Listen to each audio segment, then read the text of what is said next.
but we'll go ahead and start. And I know a bunch of you are still looking for recording permission, so I'll do that once we get started here.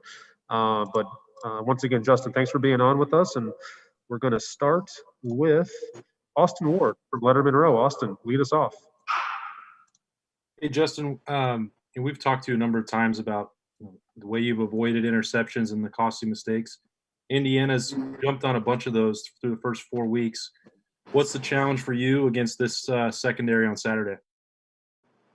I think they've been getting so many interceptions, not only because of their secondary, because of what blitzes they bring. So I think, our job on offense is just to pick up every blitz and, just execute on offense, throw and catch the ball. So what I've seen on film, they blitz and the quarterback doesn't know where it's coming from, and the quarterback gets rattled in the pocket, and he ends up making a bad decision or making an errant throw. So that's going to be the tough part this week, is just, picking up their blitzes and, and if we do that, I feel like we'll be pretty successful on the field throwing the ball.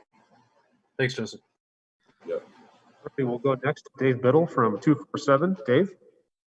Thanks, Mike. Hi, Justin. Indiana has the same defensive coordinator that they did last year. Obviously, Tom Allen, their head coach, is a defensive guy. They seem to be a better defense this year. Are they doing anything differently, or are they just a year older and a year better?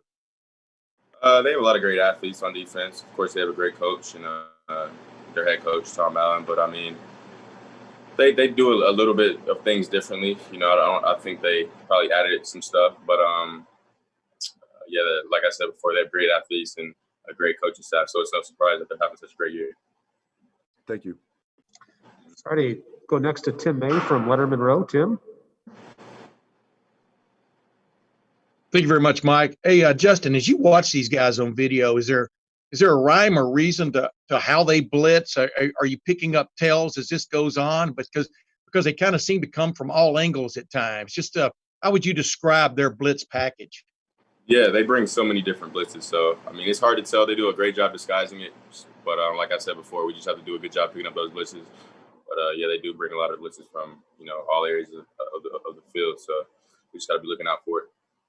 Thanks, man. Yep. All righty, we'll go next to Tony Gerdeman, Buckeye Scoop. Tony. Listen, you may have been answering this with each question, but what does Indiana do better than maybe anybody you guys have seen this year so far on defense?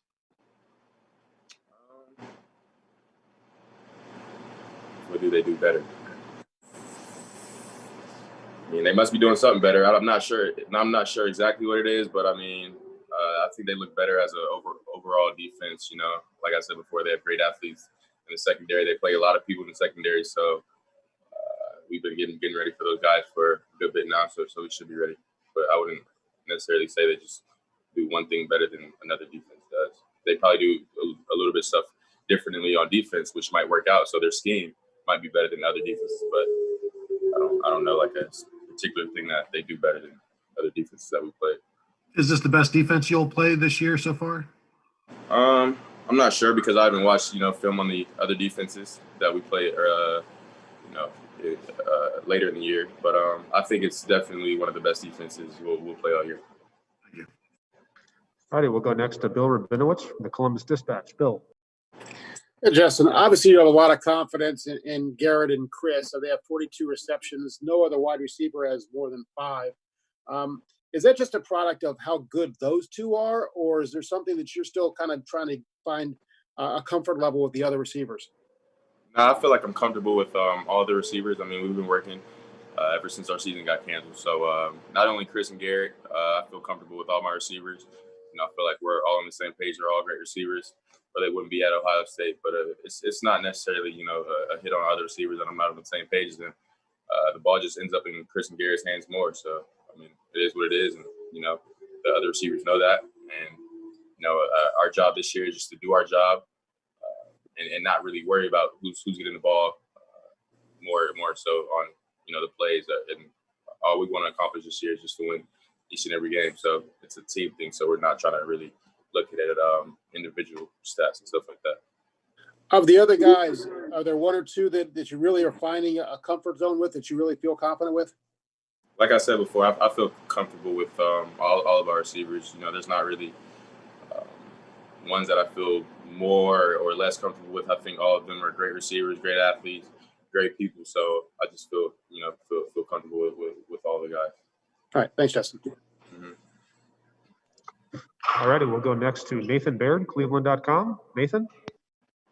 Hey, Justin, we were talking yesterday to Josh Myers about the offensive line play right now, and he said that he felt there's some ways where they're still adapting in terms of their communication with each other. How much do you also play into that, and where do you feel like your cohesiveness is with the offensive line halfway through the season? The only time I communicate with the O-line is, pre-snap, getting the ID. But I think Josh is talking about more and, bumping things off and, kind of communication within the line during the play. I think that's more so of what he was talking about. But yeah, I mean, my part in communicating with the O-line is just before the play, I ID a linebacker. Sometimes Josh does it. Sometimes I do it. If I see something, that might trump his call or whatever like that. But yeah, I think those guys will, fix any problems they have. They're hard workers. They have a great coach and Coach Suds. So yeah, those guys should fix that in no time. All righty, go next to Joey Kaufman, Columbus Dispatch. Joey. Justin, through your both seasons at Ohio State, you've been really good at not throwing interceptions. You only threw 3 last year, and you haven't thrown a pick this year. What's been the key for you in that area and limiting turnovers and not throwing picks? Is that a focus for you? Why do you think that's why you've been so good in that area? I mean, I've always looked at the quarterback position in pretty simple in terms of not throwing interceptions, and that's just not throwing the ball to the other team. So of course it sounds easier than it is playing the game, but I mean that just comes with reps, knowing when your guys are going to be, trusting in your teammates and doing that stuff. So I feel like all of that goes into making my decisions and having success on the field. And you talked earlier about Indiana's defense, the way they blitz and bring pressure, and obviously that can cause turnovers. Do you see anything from their secondary that's allowed them to cause takeaways and create picks? Because I think they lead the conference in that department. No, not really. Like I said before, they have great players. They do a lot on defense. But like I said before, those turnovers I think came off of pressures that the quarterbacks maybe panicked in the pocket and made a poor decision, and that's what they came up with a takeaway. So that's what my job is to not panic and stay calm in the pocket and deliver footballs to my receivers. So I mean, it's pretty simple. Thanks. We'll go next to Patrick Murphy, 247. Patrick. Justin, given the lack of non-conference games, you didn't get Oregon, the way the season's played out, this could be your only top 10 game. Do you look forward to these opportunities when the whole country's kind of watching, when you're in 3 versus 9 type of situations? I mean, we look forward to every opportunity because, I mean, last week our whole game got canceled. So we know that every game isn't promised and, we have to take one game at a time. So I think, since we're in this situation or pandemic or whatever, I think our team is taking, each game one at a time, and we're cherishing each and every game because we know that it could be our last. So we're not taking any game lightly, and we're going to try and play every game like it's our last game. Are you surprised at all that a top 10 game is coming against Indiana as opposed to maybe at Penn State or Michigan? No, not really. I think Indiana's a good team. I think a lot of people were sleeping on them at the beginning of the year, but they've clearly shown that they can compete. They are a good team, and they have great coaching, so it's not really a surprise. All righty, we'll go next to Brendan Gulick, Buckeyes Now on Sports Illustrated. Brendan. Justin, obviously with last week's game being canceled, you've only played 3, but of the 8 regular season games, I guess this kind of marks the unofficial start to the second half of the season. Take the stats out of it for a second if you can, and just try to evaluate for me how you look at your performance so far and what you think you've done well, what you think you still need to work on. I think I can improve in, all aspects of the game. I'm not going to point them out, of course, but I think I still have a lot of room to improve, and, I'm just going to try to get better each and every day. But I think I've done a good job, taking what the defense gives me and making smart decisions and, keeping our offense on schedule. So that's my job, and my job is to execute each and every play to the best of my ability. And that's what I'm going to go try out there and do. So I feel like I've done a good job at those things. you know, when we were in the summertime and the season got postponed and there was obviously a lot going on, right? Then the season comes back and everybody's trying to digest what they think this is going to look like, whether the season's going to go off without a hitch, how these games are going to be played, all of the stuff that goes on here. Has anything surprised you or caught you off guard about how you've had to prepare, different things you've had to do as a team or individually? Just has anything surprised you about this whole process? No, I think, you know, throughout this whole process, the one thing that I've learned is you're going to get surprises. So it's the way you react to them. It's the way you deal with those surprises. Just like last week, take last week for an example. It was like 20 minutes before we were about to go out and practice, and we just had found out that our game got canceled. So I think our team is used to, you know, changes, and I think our job, you know, our job, like with those changes, is, you know, just to react the best way and, you know, to control what we can control at the end of the day. All right, you got time for two more. We'll go to Tim Hall from 97.1. Tim.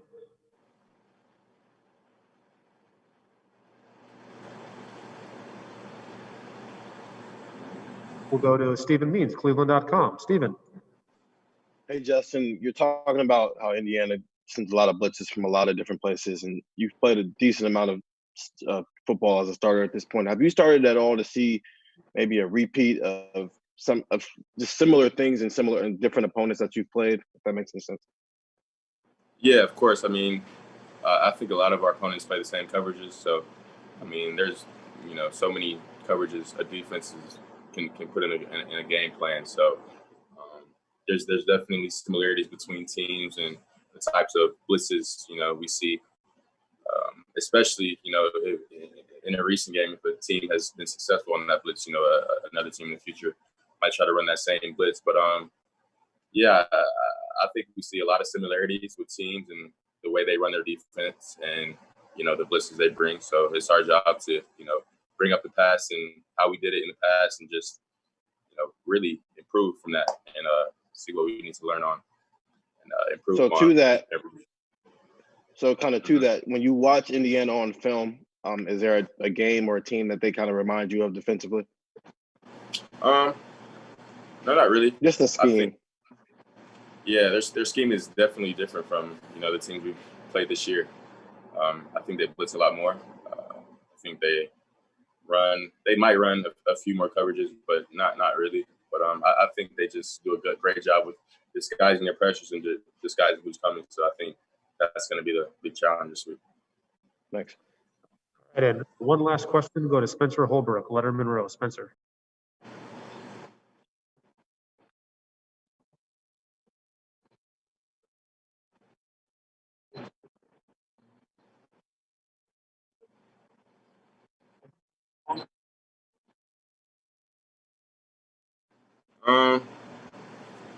I like to do whatever Coach Day thinks we should do to win the game. I mean, I'm not going to tell Coach Day how to run his offense, you know.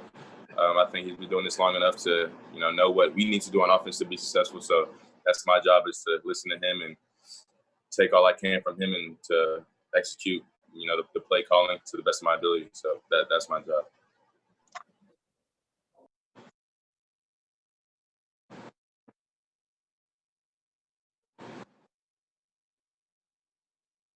Yeah, of course. I mean, we've been working on it, you know, since we've been practicing. So I'm not really sure why they haven't been involved in the passing game. You know, I think that's a question for Coach Day. But they have been involved a little bit. But you know, maybe he's saving something up his sleeve for later in the season. Who knows? But yeah.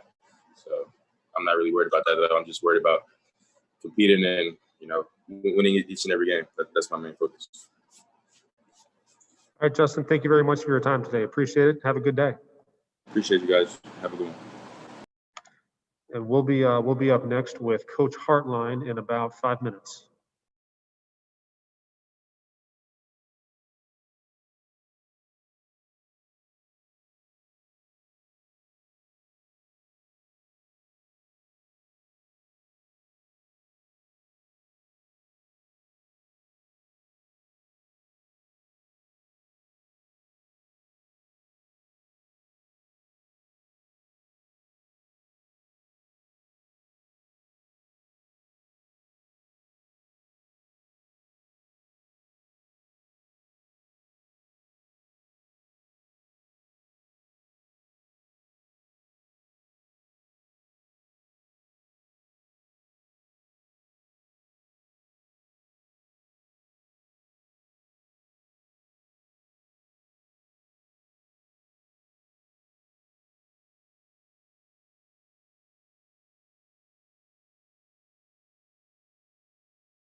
Unmuting. Hello, everybody. All right, Coach Hartline, thank you very much for joining us. We will lead it off here with Jeremy Birmingham from Lettermen Row. Jeremy. Hey, Brian. You guys on the recruiting trail are regularly going against some of the best programs in the country. You know, we hear a ton about the culture buzzword. What do you think your receiver room, where do you think it best exemplifies the difference between the culture at Ohio State and other places? And how do you present that to recruits when you're having the opportunity to talk to them? Well, I think that, one, there's no trail anymore. I think it's just more like a recruiting room. We just sit in our room all the time. But I would say that, you know, I really try not to focus on other programs. I just focus on what Coach Day and our culture has to offer. I'll let the people outside the building or the recruits making the decision to evaluate both and let them kind of actually give me feedback on what they see versus us and them. I think it's always interesting. But I really just focus on what we offer, how we offer it, and then and maybe how and why maybe I'm different than others. I pride myself on that. You know, for the multitude of reasons, I kind of just, again, convey our information, make sure they're very clear on that. They have a clear picture of who we are. And then if that's not for them, that's fine. You know, but I want to make sure that they're making a decision based on real information about how our approach to worldviews and how our culture is in the building, you know. Got it. Thanks, man. Yeah, man. All right, we'll go next to Tim Hall, 97.1, The Fan. Tim? All right, sorry, I think I'm good now. Brian, I was just wondering, I was looking up some numbers and watching some clips from Terry McLaurin this morning. And first I was wondering if you stay in touch with him. And I also was wondering if just the player that he's turned into, really his skills and the type of person that he is, if that gives you even a better idea of what you are looking for and what kind of wide receivers you would gravitate towards. I think that definitely stay in touch with Terry. We talk a lot. I would say I don't think it's really changed my viewpoint. I think my viewpoint's kind of always been the same. I kind of always had my opinion. It'll evolve a little bit, but I wouldn't say it's based purely on Terry. I think Terry's a phenomenal player. I thought he was a phenomenal player when he was here. I think that a lot of what he has been able to accomplish so early in his career has not been overly surprising to me. I think that I'm really happy he's been given the opportunity, or earned the opportunity early in his career. Maybe didn't know how long that would take, but everything we see on Sundays, we saw in practice. You know, it's just the fine line between, having roles and really filling those roles. And if you're asked to do a lot, you can do a lot, like he's doing in Washington. But we have so many different guys that do different things, and he really exemplified his role, whether it be on special teams or offense, and got really, really good at being a receiver at Ohio State, and then took those skills onto the NFL, and now the rest of the country can kind of see them. I had one on your current receiving core, and I think Chris and Garrett are just doing so well right now. It's not that we're not seeing any of your freshman receivers, the true freshmen, but so much was made of guys like Julian Fleming, and we saw a great touchdown catch from Jackson Smith and Jigba. Just wondering if you can give some insight into what these true freshmen are doing in practice throughout the week and who's really catching your eye. Yeah, I mean, I think that they're all studs, man. So, I think that many different thoughts. I think they're doing a really good job. I think that their ability to learn multiple spots that they have to get in the game is really hard for a young receiver. A lot of guys are making a big impact on special teams. Those roles will continue to grow. But this is a different kind of year. To expect things to be the same as before, it would be a poor assumption. So, these guys are doing a really good job. And in my opinion, if I want to be a really, really, really good receiver, I want to play with the best. And these are some guys that I want to come play with. So these guys keep you very, very, very optimistic when it comes to the receiver room at Ohio State. All righty. We got a lot of hands raised, so let's just try to limit it to one question if we can. We'll go to Bill Rabinowitz from the Columbus Dispatch next. Bill. Hi, Brian. The Ohio State receiving group the last several years has been characterized by balance. That's obviously not the case this year with Garrett and Chris. Are you comfortable with the way that the passes have been distributed? Obviously, those guys are great players, and maybe you just want the ball in their hands as much as possible. But are you fine with the balance right now? Yeah, absolutely. I mean, I think that, at the end of the day, I would want every single person, all 15 of us, to have 100 catches for 1,500 yards and all be finalists on the Blitnikoff. But it's probably not realistic, probably.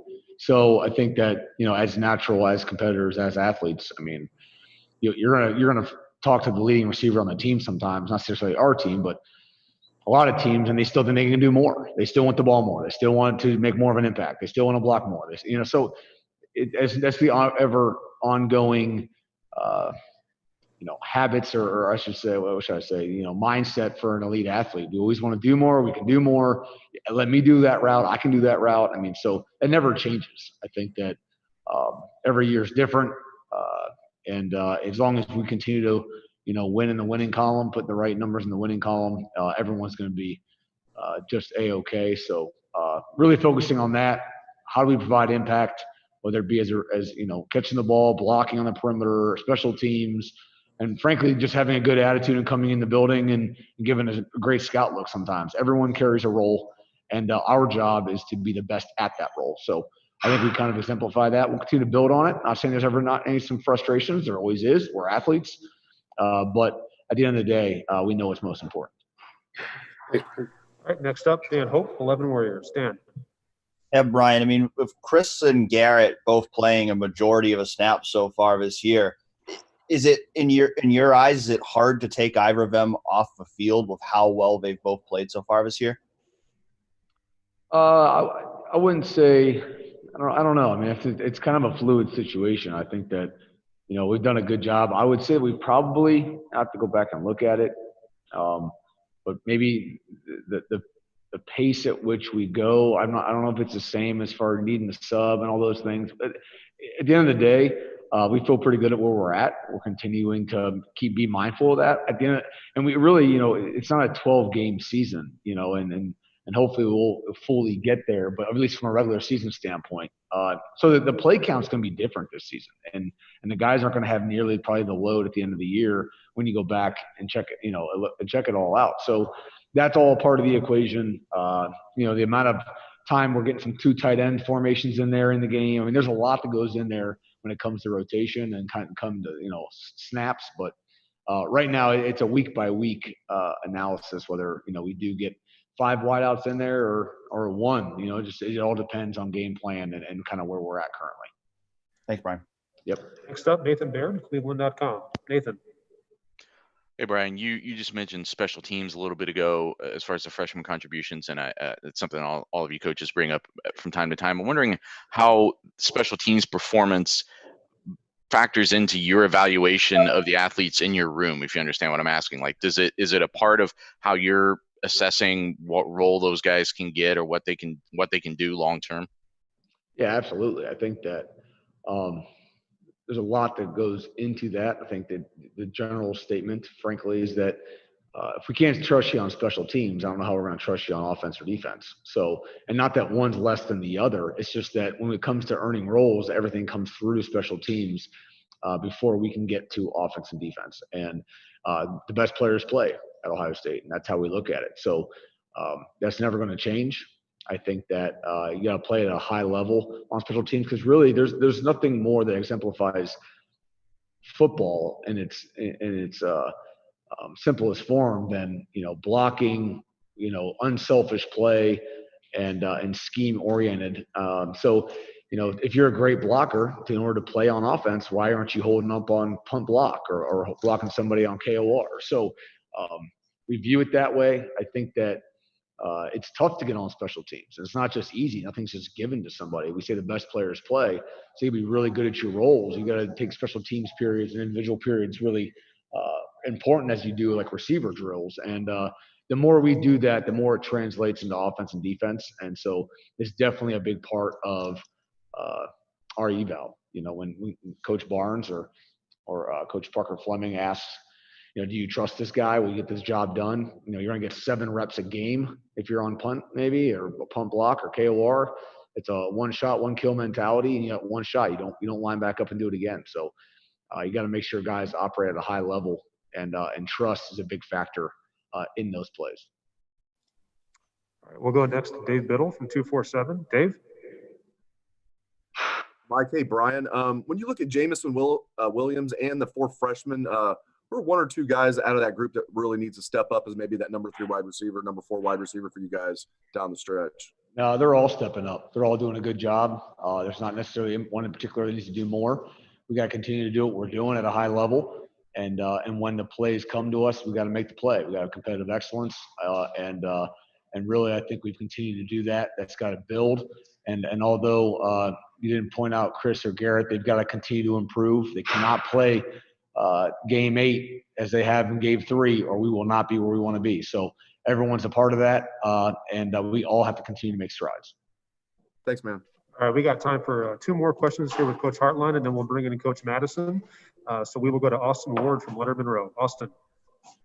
Brian, obviously that drop was not, the kind of splashy play that Julian wanted to make as a freshman.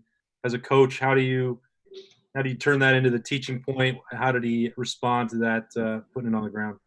Well, there were some teaching moments earlier in practice that coached up the same technique, and we didn't take it maybe fully to heart, I would say. I think that since then we have had a much more focused approach when it comes to that technique we've spoken about, and hopefully that'll continue. Not that he's ever resistant, but sometimes as very skilled athletes, the coaching, although is heard, although you listen, you may not really hear it per se. And so when trying to prevent a future mistake as a coach, the mistake still showed up. So it was a good learning opportunity, and re-solidify some things that we believe here in the receiver room. So all good there, but we'll learn from it and grow from it. Thanks, man. And last question, we'll go to Rob Aller from the Columbus Dispatch. Rob. Hey, Brian, you've been part of and seen some pretty good quarterback wide receiver combos. Glenn was back there with Galloway. Hey, where do you put this current quarterback receiver combo? And really what I want to ask you is, what are the details? Can you detail what makes it work? Why does a quarterback receiver, what really clicks there to make it great? I think we only, Rob, I appreciate that, but I think we only have like 30 seconds to answer this question. That'd be a lengthy discussion. But where do we compare? I don't know. I mean, give me the win-loss column, I'll let you know, because that's really what it comes down to. When put in a clutch moment, do we make the play? Don't we? But to have those kind of combinations, to be really highly skilled. If the quarterback has no freaking time, you can't throw a pass. If the receiver doesn't know how to get out of the route, you can't complete it and have clean body language. So there's so much that goes into all facets of offensive play. I know you know that, but to pinpoint a group or say, I would say we're very skilled at both positions. I think that we're very, I think we're getting better. I think that we understand that our route technique and our route timing affects the ability for the O-line to block, and they don't have all day. We never, frankly, have enough time. We're always under the gun. The quarterback's under gun. So it's still a learning thing. I think at the end of the day, any kind of good passing game always comes down to the details. It's not necessarily skill-oriented. It's not about the overall talent. It's more about the ability to be consistent and hit details and be at the spot you're supposed to be when the quarterback expects you to be there. In its simplest form, that's really what it comes down to. To have young guys, frankly, even in Chris and Garrett, to learn at such a high pace and learn that quickly has been very important. And that has to continue. We're still not there yet. I think those guys know it. And frankly, our details change weekly. So our ability to take the meeting room to the field is probably the most important part of any kind of offensive attack, whether it be in the run game or pass game. And our ability to execute at a high level will allow everyone at the end of the year, do those comparisons. But as of right now, it's all found in the details, and we focus with immense time on those details. Hey, Coach Hartline, thank you very much for your time. Have a good day. All right. Thanks, guys. Thanks, Brian.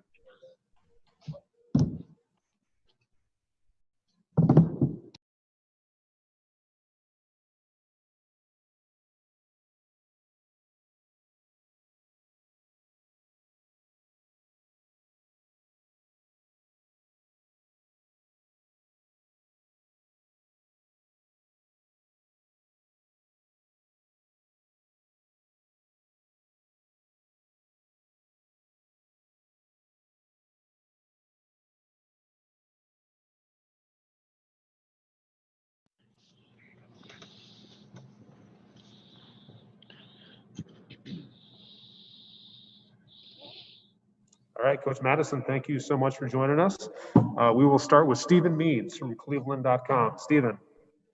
Hey, Coach. Now that you've had a few games under your belt, first of all, the decision to move Baron Browning from will linebacker from inside the box to outside the box, I guess, what did you see in him that made you feel comfortable in moving him to that position? And then also, how do you think he's performed in that role so far? Well, I think he's done a very good job so far. And the good thing with the way we move our linebackers around, it really helps us to have a young man that has played inside, just like Pete did. I mean, Pete was outside, so we look at the three linebacker position as all being one. And our guys can play all three positions. Justin Hilliard's been another guy that has done a really, really good job in there, along with Tuff and Pete and those guys. So we've been very, very pleased with our linebacker position. All right, we'll go next to Tim May from Lettermen Row. Tim. Excuse me? Tim May. Sorry, Coach. Okay. This is Tim May. Hey, you're a veteran coach. What goes into the idea of blitzing? I want to kind of pick your brain on what the young guy at Indiana is doing from a defensive coordinator side. I know you don't study them, but what just goes into the idea of blitzing, frequency of blitz, and usually when you're blitzing a lot, does it mean you're covering up for maybe some other disadvantage elsewhere?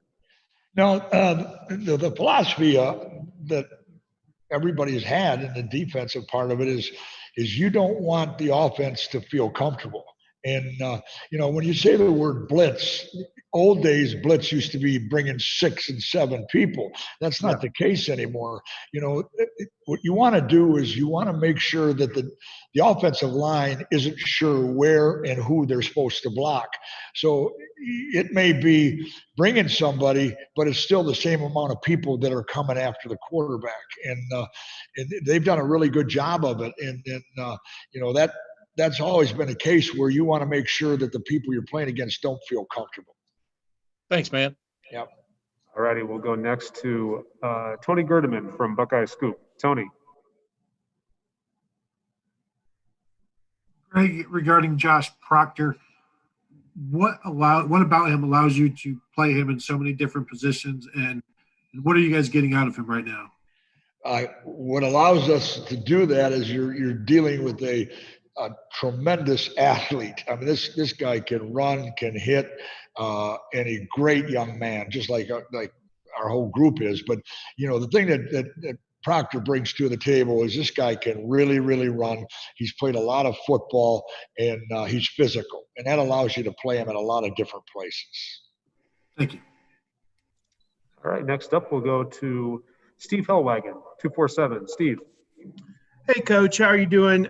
Just wanted to ask you, looking at the champions list from the Rutgers game, I don't know, just how difficult is it for a defense to play its best football when some of the key veterans, guys like Browning, Werner, Garrett, Zach Harrison, didn't grade out as champions? And just what have the conversations been like the last 2 weeks to kind of get those guys' level of play back up where it needs to be, I guess? And not to pick on them, just in general. Stephen, you're right. And the thing that makes the Silver Bullets something special is that there's a bar, there's a level that you have to play at. And it doesn't matter who you're playing at, what you're doing. And they know it. The backers know. It's not, how many tackles did you make, how many this, how many that. It's did you play up to the level that is expected of you in that position. They happen to be very, very talented young men. And so the bar for them is a lot higher than a lot of other people. And the one thing I'm really proud of our staff for is we're very honest with our players, and our players appreciate that, and they understand that. And so, if you didn't make champion, then there's a reason why. Let's get that corrected, and then let's move on to the next week. And that's what we've done with our players. Yeah, and just looking at the second half, the last 2 weeks, Penn State and Rutgers both were able to accomplish quite a few things. In your mind, I know looking at the box score, you were playing backup players from the first series against Rutgers in the second half, and not to scapegoat it as that, but just in your mind, what was maybe a difference in the second half performance, both those games? Tackling. Tackling was everything. And, and Stephen, you bring up a great point. And we have always on our goal board, don't allow the team to score in the fourth quarter. And if you do that, you're usually going to win every game. But more importantly, what it does is it sets the bar for the younger players that go in. That when you're a younger player going in a game as a mop-up role, you've got to play at a level that is higher than you've played at, just to be able to be a Buckeye and to be in this defense. And we've got to get better at that. That's something we've talked about and we've worked on hard. Thanks. All righty, next up, we'll go to Austin Ward, Lettermen Row. Austin. Greg, you've been around a lot of great pass rushers in your career. We've been sort of thinking that would come for Zach Harrison. He's got all those tools. What'll be the next step for him, as he breaks into that lineup more for you guys? Well, I think just keep doing what he's doing. I mean, when you play for Coach Johnson, the one thing you're going to do is you're going to work as hard or harder than anybody that plays the game at that position. And you're going to be getting taught the technique better than anywhere else. So all he has to do is keep doing what he's doing. And that's the way it is with all young players on this program. But keep doing what they're doing and listen to the coaches, and you're gonna end up being where you have to be. Zach's special. Zach's a special young man.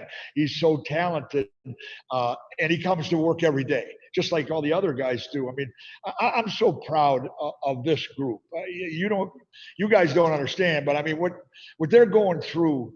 What they go through with this COVID and what they've gone through with possibly not playing a season for a while there, and for them to take care of themselves physically and do the things they've done and to work the way they've done, I don't know if I'll ever be around a group like this. I'm so proud of them. Thanks, Greg. All righty, we'll go next to Nathan Baird, Cleveland.com. Nathan? Hey, Greg. Similarly, Tuff Borland, I know he's someone that you guys have put a lot of trust in for a long time, but it seems like he's playing some of his best football this season. How would you sort of contrast how he's playing this year with what we saw from him last season? I agree 100%. And I've said that to him a number of times. Tuff is definitely playing the best football he's ever played. The thing you got to remember about Tuff, it's been 2 years now, I think, since he had that Achilles. I mean, you look at the guys in the NFL and the players that have had Achilles, and it's the same thing with Justin Hilliard. I mean, for these two guys to be playing the type of football they're playing right now, that's amazing. And it's a real credit to our training staff, and it's a real credit to our strength staff to get them back. And you're never going to be as good as you're supposed to be right away. But Tuff's been a guy that's worked on everything, and now I think he's right at the top of his game, and will continue to be there throughout the season. All right, we'll go next to Bill Rabinowitz from the Columbus Dispatch. Bill. Hi, Greg. When you look at Indiana, what are the biggest challenges they present to you? Well, I think Indiana is an outstanding team. It's the best team we've played so far. I really believe that, and I'm not saying it to talk. Trust me, you know me better than that. I don't do that. I watch them on film. This quarterback can put the ball where he wants to put it. They have very, very good wide receivers. I mean, they'll catch the football, and anytime you have a tight end like they have, that it goes right with their wide receivers. This is going to be a big challenge. This is an outstanding offensive football team, and it's one that we're looking forward to playing. In terms of your secondary, that's still the biggest question on your defense, I would think. How ready do you think they are for this challenge? Well, I think we'll find out in this game. And the thing that I've been proud of, we probably have had the best week and a half of practice with our secondary and with the other positions on the team. But with our secondary, you can really watch them in practice. They seem like they're really, really coming together and really starting to get it. The thing that has to happen with secondary is you need a whole group of guys playing. You can't just be one guy out there. And that's what this group, I think, has done. They're really improving. All right, thanks, Greg. Yep. All right, next we'll go to Dan Hope from 11 Warriors. Dan.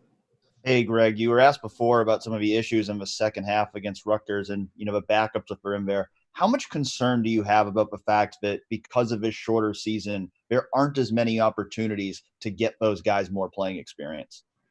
Well, Dan, you're exactly right. And that's why we played them when we do. I mean, there's a lot of times, and it's a big question for a coach. You're sitting there and the game is probably over, but you're not sure yet.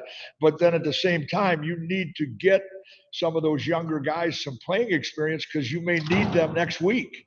And there's no way to get better than to play in a game. So that's where you're at. You didn't have the 3 non-conference games that you usually have. So you have to find a way to get them experience, and you don't like really doing that under the lights. You'd rather do that in a game that really isn't as big, and that's what we're at. Does that factor into your thinking going forward here of maybe you pull the trigger on putting those backups in a little bit sooner because the season is so short? No, I don't think it's because the season is so short. It's because that it isn't going to change. Your depth's not going to change. So if you see that you need somebody to back up Pete Werner, in case something happens, well, we better get that guy ready. And in a game, if you have a lead and you look like you've got a good chance of winning this thing and doing what you want, then you got to get somebody in to get the experience. And that's what happens. Thanks, Greg. Yep. All right, we'll go next to Patrick Murphy, 247. Patrick? Greg, you mentioned the receivers for Indiana. There's been a lot talked about the quarterback, but what is it specifically that you see that they do well that has made his job easier?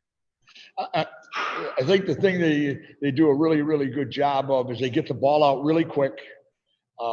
They catch the football, and their philosophy is they're going to spread the field, and they're going to see if they can't get it out quick before you get there, and then go from there. And the other thing you don't want to forget about this team is, and everybody always wants to talk about pass.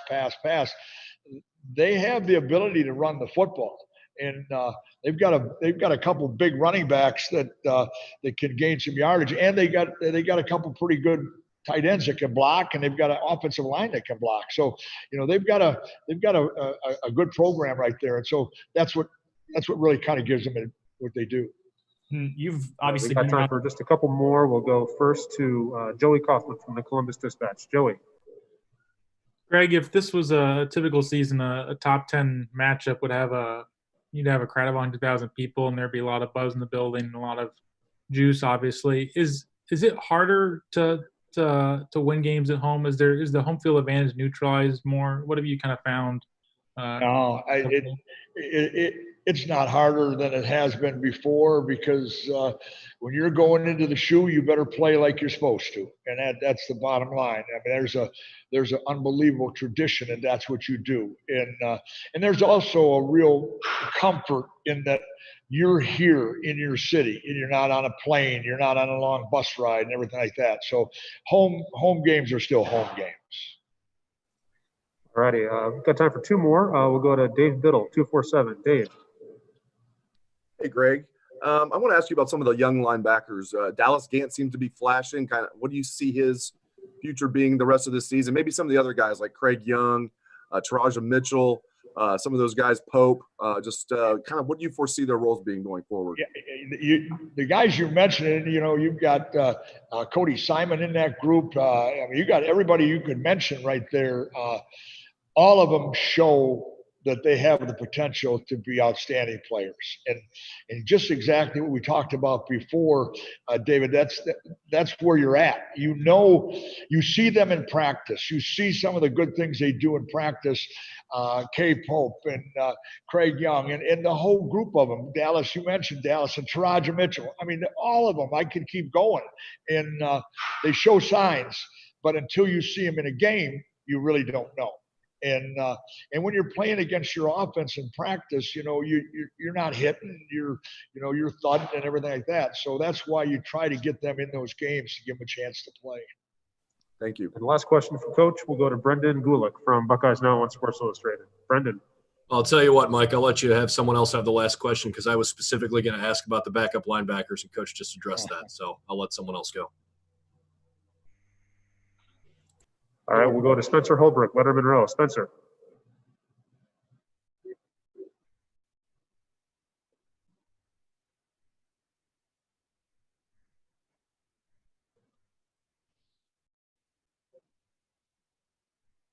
Well, I don't know.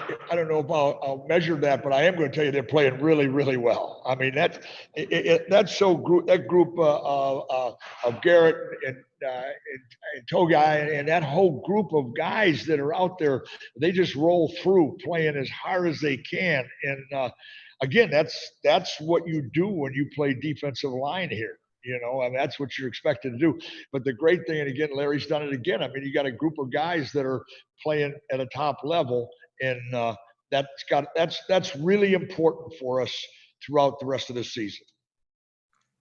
Coach Mattison, thank you very much for your time today. Have a great day. Yep. Thank you, guys. Appreciate it. See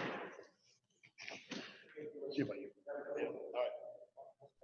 All right. I'll be in the chiller room.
All righty, we are back, and we are joined by Zach Harrison.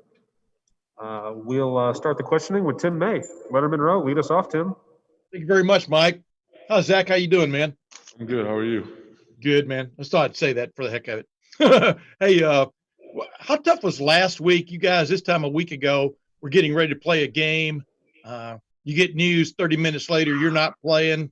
I know you had to roll with the punch, but do you think that took away from any momentum you guys might have been building, or just what's your take on how you guys have dealt with it headed into Saturday? I mean, I feel like we dealt with it pretty well. I mean, it's something that's out of our control here, so we can't really do much about it. We just gotta, we have a good week of practice this week and get on Indiana a little early. So we just got to prepare for Saturday a little early. That's what we did. Hey, yeah, and one other quick thing, a lot of people expected you to suddenly be Chase Young or Nick Bosa or somebody this year. How would you describe your progress? How are you coming along in terms of getting the job done, et cetera? How would you rate yourself up to this point? I mean, I'm getting better every day, and that's something that I keep pushing for. And Coach Jay and all the other coaches, they keep being in my ear, but I just get better every day, and then everything's gonna fall into place. Thanks, man. All righty, we'll go next to Bill Rabinowitz from the Columbus Dispatch. Bill. Hi, Zach. What are your impressions of the Indiana offensive line? Yeah, I mean they're a good offensive line. They're a good unit. They're big. They're athletic. The tackles are long, and so we're gonna have a challenge ahead of us getting after them. All right, we'll go next to Stephen Means, Cleveland.com. Hey, Zach, I asked Tyler this yesterday, and I'm going to ask you the same thing. When you guys have this deep rotation, I know there's a lot of talent there, and it allows you guys to stay fresh. But when you're rotating as much as you guys do, is it harder to get into a rhythm out there on the field? I wouldn't say it's hard to get into a rhythm, but the rotation is just there to help us. It's the only good thing I think, because football's hard. It's tiring. If we're going full speed, you're not going to be able to play the whole game at full speed. It's just not realistic. So guys come in and stay fresh and keep us fresh and rotating. By the end of the game, the O-line, they've been in there every single play, and we've only had like 20 plays going into the fourth quarter. We're all still relatively fresh, and that's when we start really picking up speed. But do you ever have moments out there where maybe you're feeling it, you think you're getting things going for yourself, and all of a sudden you see Tyler or Coop or Javante or somebody coming to get you, and you're just in the back of your head thinking, no, let me stay out here for a couple more snaps. I mean, I'm kind of rolling here. Yeah, but that's never in the back of my head. It's always like, all right, I set this tackle up with my rushing skills, and now Tyler or Javante or Coop or Tyrese going to come in with their skill set, and they're going to, mix it up for this. Like, he's used to pass setting against me for this drive, and then it's a whole new passer to coming in. And that's really when big plays happen. Next. All right, we'll go next to Dan Hope from 11 Warriors. Dan. Yeah, Zach, I know that you started a game opposite Coop. I think Tyler Friday started one. I think Javante started one. Just kind of how does Larry Johnson communicate that with you all in terms of, who might be in that starting lineup each game? I mean, with Coach Jay told us he has 5 starting defensive ends. So he said all 5 of us are capable of starting. It's really just who runs out there first is the starter for that week, So he's rotated the guys, everybody except for Coop, because he's the oldest, he's the senior, he's the OG, so he starts all the games, and the rest of us have our chance to start, playing games. Thanks, Zach. All right, next up, Austin Ward, Lettermen Row. Austin. So, Zach, this is a similar question, but there's this idea that maybe you would have played more this year, more snaps, that you'd be this next in line to play a bunch. But everything you're describing sounds like you're happy with it, that it's what you expected, that you don't have any problems with it. Is this what you envisioned for, the first 3 or 4 games? I mean, yeah, we're 3-0, so that's what I envisioned. I envisioned just winning all the games. So I'm happy with my playing time, with my production, with all the other ends and their playing time, and we're happy to be, like I said, be 3-0. Thanks, man. All right, we'll go next to Joey Kaufman, Columbus Dispatch. Joey. Zach, playing this season without fans at home games, do you feel like you guys lose something by not having fans, like either from just like a competitive standpoint, not being able to kind of feed off the crowd energy or that sort of thing, or does it kind of doesn't matter?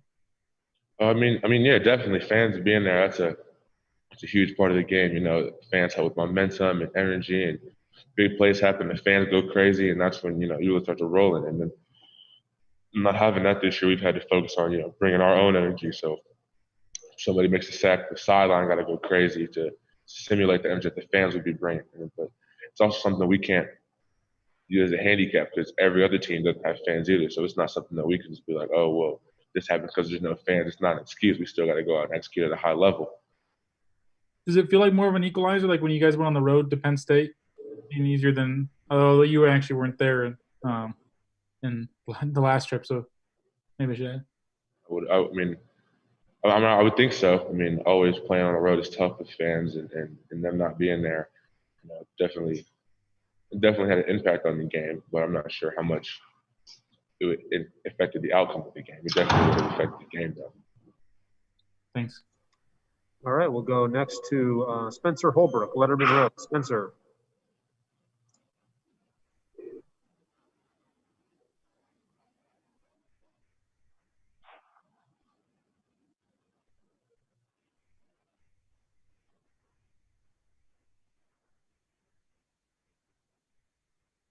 You're not always going to get to the quarterback and get a sack or a hit to get pressure. You can get pressure by getting hands in his face, just getting bodies around him. It makes quarterbacks uneasy, and that's some of the pressure that we've got to apply all throughout the game. If it's not necessarily getting sacks and hits and other things like that, hurries and tip passes, that affects the quarterback as well. All right, next up, Nathan Baird, Cleveland.com. Nathan? Zach, what's the most important thing that you've learned from being around Jonathan Cooper? Just work hard work. And actually, it's not even that. It's a bunch of stuff, Coop's like a big bro. He took me under his wing. He really helped me a lot in every aspect of the game. So really a lot. What about this season specifically? Like, how is he helping you right now, this week? Just being critical, critiquing me on my pass rushes and my run fits and all that. He's been like, Zach, we got to do this or that and the other. I'm like, all right, yeah, I'll take that and add to my next rep and stuff like that. Just, constantly being on and being on all the guys, he's like that with everybody. Just making sure that we're on our P's and Q's. And we do the same for him. That's how it is in the D-line room. All righty, we'll go next to Tony Gerdeman, Buckeye Scoop. Tony? Zach, I know you guys aren't allowed to hit Justin Fields in practice, but as a pass rusher, can you describe his feel for that pass rush and maybe how frustrating it can be for a defensive end? Yeah, we wouldn't really know in practice because we can't really get close to him. But I see him in games, and you see guys have a free shot, and he'll just step out the way or take a step back and fire a laser down the field, complete to somebody. Justin's a special athlete, and we're happy to have him as a Buckeye. Thank you. All right, we got time for one more, and we got no hands raised. So if anyone wants to throw out a little wild card, that's cool. Or we'll let Zach go early, whatever you want.